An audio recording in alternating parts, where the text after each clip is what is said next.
तब्दील नहीं थी टूट नहीं सकती आज तक के टूट नहीं सकती रख लिया पूरा बाजू मेरा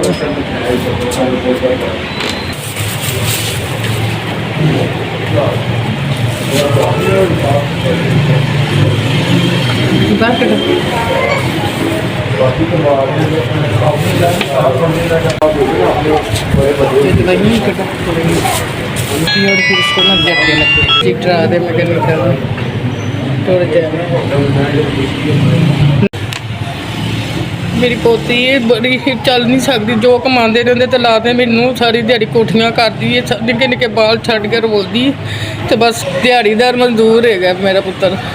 जो जम्मी इंज हैगी है तो छड़ के मैनू लोगों के घर च काम करती है टिके लगते ने मूँह च गंदा पानी जो निकल आता बस उसले दवाई ना पीवे तो मूँह च पानी निकलता चटके लगते एकदम इंज हो जाती जिस तरह बस ना ये खत्म हो गई उसले तो रोड़ा पिटना पै जाता दवाई भी असीं नहीं लै सकते कि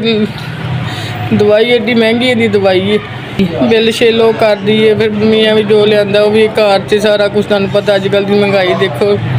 बहुत अगर असीं एड्डी दूरों आए कि साडी मदद हो जाए मेरी बच्ची चल पड़े घर वड्डी होएगी की कुछ बच्चियां नाल हुंदा तुहानूं पता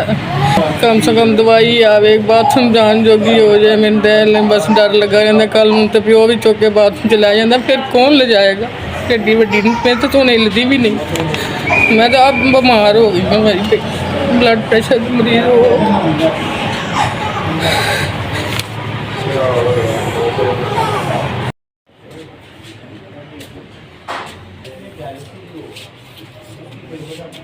दवा इतनी अच्छी कर रही है सबके लिए कितने 10 बताओ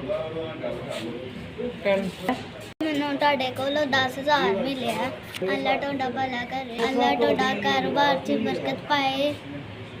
खुदा मुझे भी डराए और मैं सेहत के लिए ढूंढूं और चलूं आमीन तुसी मेरी मदद की तुहाडा शुक्रिया अल्लाह तुहानूं इस तो भी ज़्यादा बरकत देवे तुहाडे घर बाहर आंद रखे